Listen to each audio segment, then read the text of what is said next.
les gars dañuy def benn quick briefing rek about what's really going on li ngeen xam ne actuellement moo xew nekk à la une you know ku ci nekk da nga ci war a def sa participation ndax xam nga lu tax personne n'est à l'abri li ma koy waxee rek you know nee naa leen injustice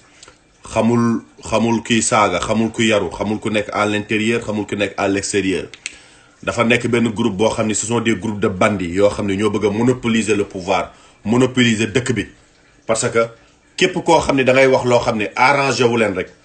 ñoom dañ lay jéem a faagaagal no matter what et que tous les moyens sont bons nee naa la ce sont des bandits ce sont des malfaiteurs ñoo xam ni yéen ñun ñoo fi nekk di am état d'âme mais en matière de politique y a pas d'état d'âme like comme par exemple nañu xaar yàlla baax na war a boobu seen bàmmeel ñetti fanu bàmmeel dana metti lu tax ñu ñuy def nii xalaatuñu ay bés penc ay sëriñ bi nee na loolu ñun ñoo koy xalaat mais ñoom y a pas d'état d'âme amuñu ay yàlla baax na ay kii si ils peuvent te sacrifier ils vont le faire bu ñu mënee jël sa sac bi def ci drogue danañ ko ci def police jàpp la ñu defeere la dóor la benn 10 ans wala benn 15 ans ils s'en foutent ils s'en battent les couilles ñun ñoo fi nekk di am état d'âme donc moo tax ma ne la dafa am loo xam dama bëgg ñi ñi yeewu ci ils n'ont pas d'état d'âme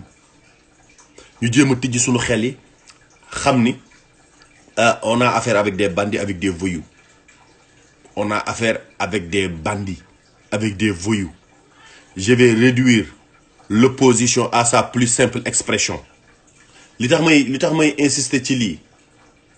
mooy gis nga bés bu ñu xoolee ba ñoom li ñu bëgg ñu am ko c'est fini waxuma ne benn leader politique mooy le sauveur parce que ici nul ne peut être le sauveur kenn mënu ñëw sauver ku dul suñu bopp mais dafa fekk ni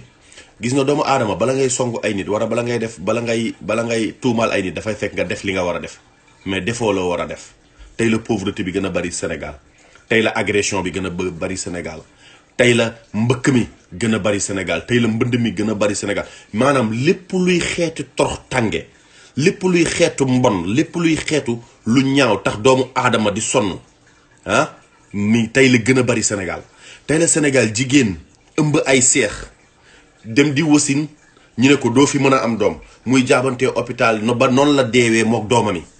te loolu kenn waxu ci xam nga xeetu mbon yooyu après ñu bëgg la gëmloo ni yow Sénégal dëkku bu baax la dëkku teraanga la dëkku jutit la dëkku religion la dëkku lii la dëkk loolu ça va être une question qu'on doit se poser dañ naan donc quel est le problème nee naa leen Amérique gii ñu nekk fii boo feebaree dañ lay faj ba pare soog la yónnee bill soog la yónnee pour nga fay mais ñun suñu réew mi nga xam ne moom la ñuy tiitaroo naan moo gën ci àdduna ndax parce que suñu sëriñ yi baax yi nekk fa la suñu lii nekk yaakaar nañu Sénégal est le centre du monde alors que dañuy nax c'est faux et que c'est archi faux Sénégal bokk na ci réew yi gën a torox bu may wax torox xam nga lan la torox mooy jeunes yi bëgg a liggéey mënuñoo liggéey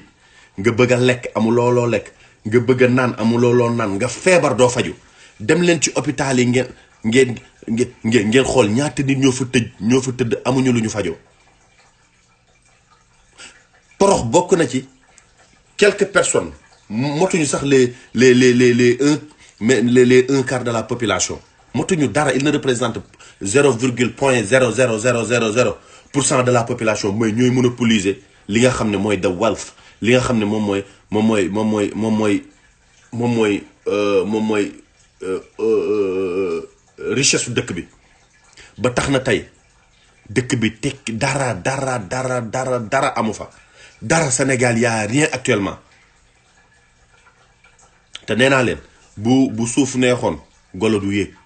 tey ñun bu ñu amoon li ñu bëgg dëgg tey du ñu dem di def émigration di émigré ji tey duñ ko am bu ñu amoon lu ñu bëgg dëgg suñu réew du ñu dem di toxu ci yeneen di ñëw ci yeneen état yi di ñëw Amérique suñu doom yi suñu jabar yi suñu njaboot gi di juddoo ci àll bi mais amuñu lu ñu bëgg suñu réew te ñun Sénégal la ñuy tiitaroo bu ñu waxee ñu ne bàyyi leen Sénégal gi ngeen xasuñu Sénégal ñun mënuñu xas Sénégal man Mbaye laa sant bu ma xasee Sénégal sama bopp laa xas fii koo xas fii mënoo rëy ba gën a rëy fa nga juddoo saa yoo xasee Sénégal xas nga sa bopp ndax fa nga juddoo fa nga màggee ñoo la def li nga doon mais dafa fekk ni foog ñuy waxante dëgg des fois il faut qu'on mette les points sur les i nee naa leen Sénégal bokk na ci gën a réew yi gën a torox ci àdduna tey boo toogee di ko wax du ma neex loolu rus naa ko wax sama biir yi nawle tey bu ñu ma laajee Sénégal damay ndamu sunu Sénégal réew bu baax la réew bu neex la le climat Sénégal mais bokk na ci réew yi gën a salte réew yi gën a ëpp injustice gën a désordonné corruption lii nii rek am na lu muy prouvé mais xoolal li nga xam ne saa su ne dañu koy wax yàlla fii la réew fii Sénégal la yàlla nekk Sénégal lii yàlla laa yàlla dafa wàccoog ñun yàlla wàccoo naag ñun Sénégal non seulement benn suñu situation géographique fi ñu féete le Sénégal nii lañ def ak monde bi ñun suñu situation géographique dañoo tijjee kook àdduna bi dañoo am géej normalement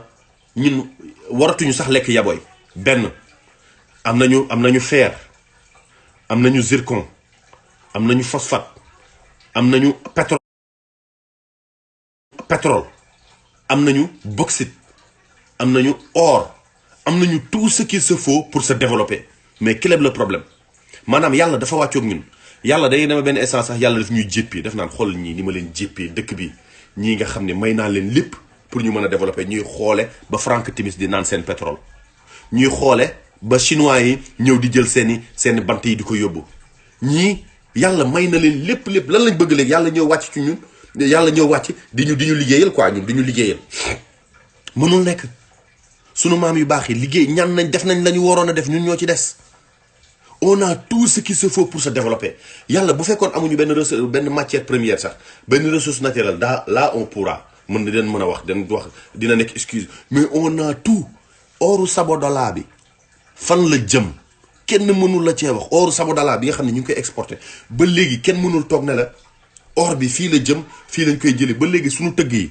est-ce que xam ngeen ne suñu tëgg yi or yi nekk Sénégal yëpp dañ koy importé dañuy dem ay Dubaï ay Turquie yeneen dëkk yi di fa jënd or ñëw di ko jaay benn tëgg tëggatul dama ne benn tëgg yoratul mbaaram di tëgg ñëpp dañuy jël seen xaalis dem jënd or ñëw modifié war a peut-être lépp oru importé la à cause de lan léegi tëgg yi sax mënatuñoo tëgg donc y a un problème bu ñu demee ba léegi étudiants yi xool leen étudiants yi seen rêve bi gën a mag lan la am bourse war a am prescription dem jàngi ji à l'étranger te ku ci jàngi à l'étranger bi ak samay morom maa ngi yéen a yem dañuy dem toog xalaatuñoo dellu si dëkk ba étudiants yi seen rêve bi gën a rëy nekkul ni liggéey mooy jàng ba pare liggéey de mais prescription dem génn à l'étranger liggéey yi lan moo waral loolu xool leen suñu yaay yi lan la ñuy daj ci kaw tali bi xool leen suñu papa yi lan la ñuy daj maanaam Sénégal amatul issue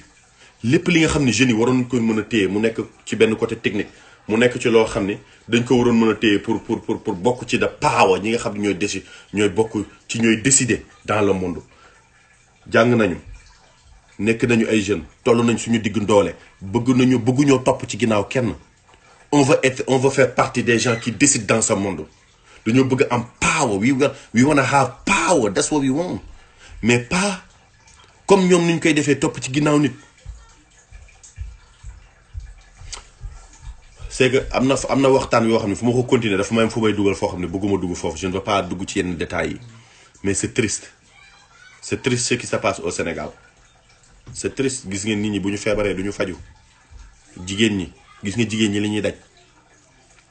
non seulement dimbaleetuñu la population bi nga xam ne ñooy góorgóorlu mais dañoo tijji marché bi avec les API APE accord de partenariat économique yi ñu ngi koy waaj a tijji te loolu ñëpp war nañ cee jóg wax ci bés bu ñu ko tijjee les occidentaux ils vont manger le Sénégal nii lañ koy def ku ko wedde laa jël la Cameroun bi nga xam ne signé na ko bañ tijji actuellement li ñuy perte ci xaalis amuñu ko API moo nekk accord de partenariat économique accord boobu dañ ko bëgg a def rek pour résumer la ko parce que koo ci gis mu toog ci télé bi di wax day wax sur les côtés techniques te ñun les Africains ay côté technique sax soxaluñu xam nga lan moo ñu soxal ndax am nañ ci intérêt quels sont les aboutissants et quels sont les tenants loolu lañ soxla wax ñu les aboutissants yi ci les API accords de partenariat économique c'est zéro les inconvénients mooy tey dañu bëgg a tijji API accord de partenariat économique dañu bëgg a tijji frontières yi nga xam ni économie benn dëkk dootul am frontière économique tey Europe tey bu ñu bàyyee seen ñebbe war ñu bàyyi seen gerte directement dañ koy indi biir Sénégal bu ñu bàyyee seen gerte war a bay seen ñebbe directement dañ koy yóbbu Europe ça ne nous arrange pas parce que le cultivateur wala le paysan européen ak le paysan sénégalais du combat Un paysan sénégalais, un paysan africain ne peut pas se compétir avec un paysan européen. Europe wala aux États-Unis da ngay tourner rek bés benn bouton mu arroser ay hectares dama ne Europe wala aux États-Unis da ngay tourner rek bés benn bouton muy arroser ay hectares mais ñun pour ñu arroser nan la ñuy def ñun ñoo fi desee dem di jëli ay baram mbind ay gopp ay ileer di bàyyi. àdduna bi léegi benn da ngay gis ay hectares tey par exemple fii sama ginnaaw ko ay hectares moo fi nekk benn nit moo koy bay tracteur am la yor benn nit moo koy bay bu li muy bay bu ñoree moom moo koy witt parce que lépp c'est la mécanique c'est la révolution industrielle lépp am nañ ko mais ñun tollooguñu foofu bés bu ñu nangoo les API jàll biir Sénégal war a jàll en Afrique c'est fini pour nous c'est fini déjà. li ñu jot a tijji muy les chinois tey dallu ngaay yi wax naa ko bërki démb te loolu dafa ma soxal trop waa ngaay dal yi ñuy defar mais xoolal loolu lan moo gën a nekk qualité dal yooyu tey Sénégal dañu waroon am ku leen accompagner le gouvernement devait les accompagner ba nga xam ne dinañ mën a jël dal yi di ko exporter ci la sous-région mais defuñu ko normalement loolu moo waroon nekk lekk bi jàppale xale yi parce que booy yi bëgg nañu liggéey dem nañ jàng métier nekk ay uude di liggéey di dóor mais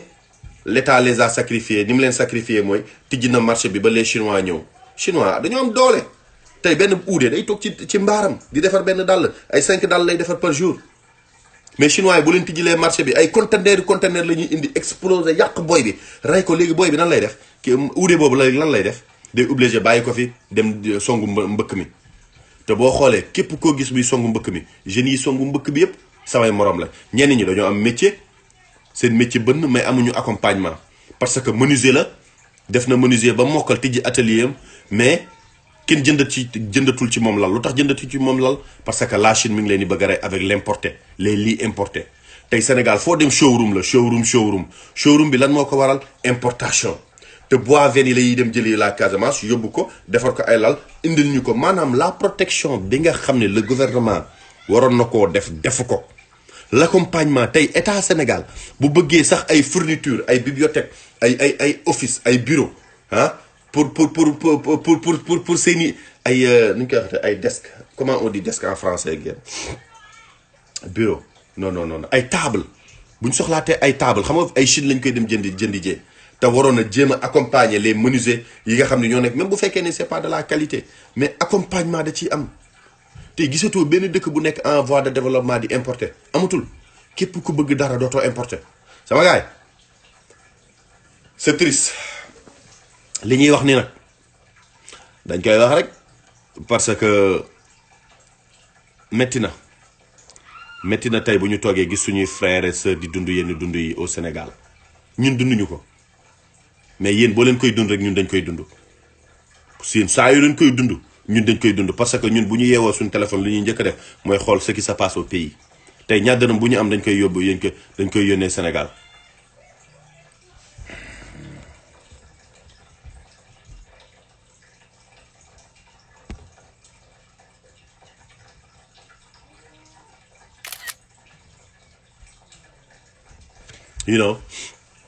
mais li ma mën a wax rek mooy ku ci nekk sa wàll na nga ko ci bay bu ñu bàyyi lii jàll te bu jàlloon na ci ñeneen ñi gis ngeen tey nu mu mujjee zéro injustice kenn waru ko nangu man faraluma kenn ànduma ak benn man je ne suis pas un politicien je ne suis pas politique je ne suis pas un politicien ànduma ak kenn yaakaaruma sama dépense yi ñoom moo tax ànduma ak ñoom ndax fii parti politique boo fi bokk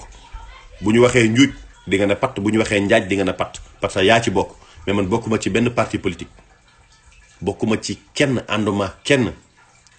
de ce fait que je suis un lanceur d'alerte je peux être un sympathisant bu fekkee ñoo bokk des idéologies je peux être un sympathisant booy wax dëgg mën nañoo ànd ci li nga xam ni moo nekk li nga xam ne mooy développer Sénégal mooy jàppale les Sénégalais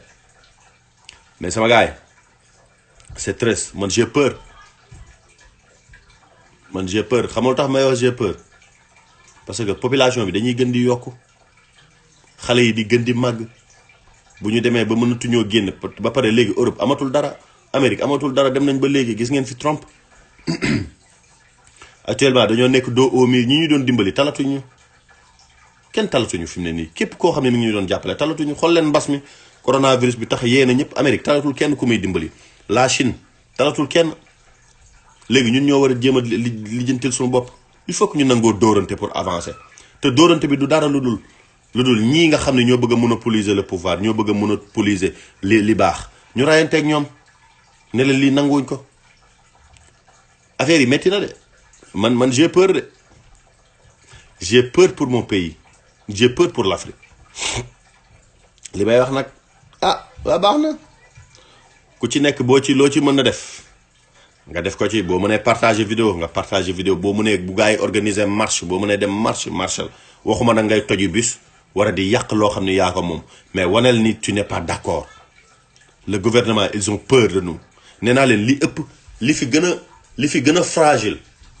it looks like it's the most strongest it's like the strongest mais moo gën a fragile muy gouvernement nee naa la Algérie gis ngeen fi le printemps arabe Tunisie lan moo ko taal jigéen rek moo mbéj góor ci culture arabe jigéen warul mbéj góor jigéen rek moo mbéj góor Algérie mburu moo ko taal mburu moo tax gis ngeen le printemps arabe seen système changé mais loolu pour mu am foog nit ñi conscient mën nañoo fecc mën nañoo way mën nañoo kaf mën nañoo rey lépp mën nañ ko def ça fait partie de la vie du ñu nangu stress dañu rey mais quand il s'agit de li nga xam ne bokk ci li nga xam ne mooy dund doomu aadama mooy luy normaliser dund doomu aadama kooku dañ ciy bay suñu wewu tànk et que je vois que ni c'est lâche bi nga xam ne yenn doomu sénégalais yi ñi ngi dem di xeex di wax ñun ñu toog fi ñu toog parce que on est à l'aise on est chez nous ñi ngi suñu kër namuñu dara macha allah namuñu dara mais c'est lâche bu ñu gisee yenn sénégalais di ñu xeexal ñu toog bañ a waxuñu ci dara ñu toog utiliser wuñ suñu plateforme c'est lâche c'est vraiment lâche bu nit ñi di xeexal li nga xam ne c'est l'intérêt général parce que courant bi est-ce que xam nga ni courant bi bu chéré ñun ñëpp ko yëg de ndox mi bu chéré ñun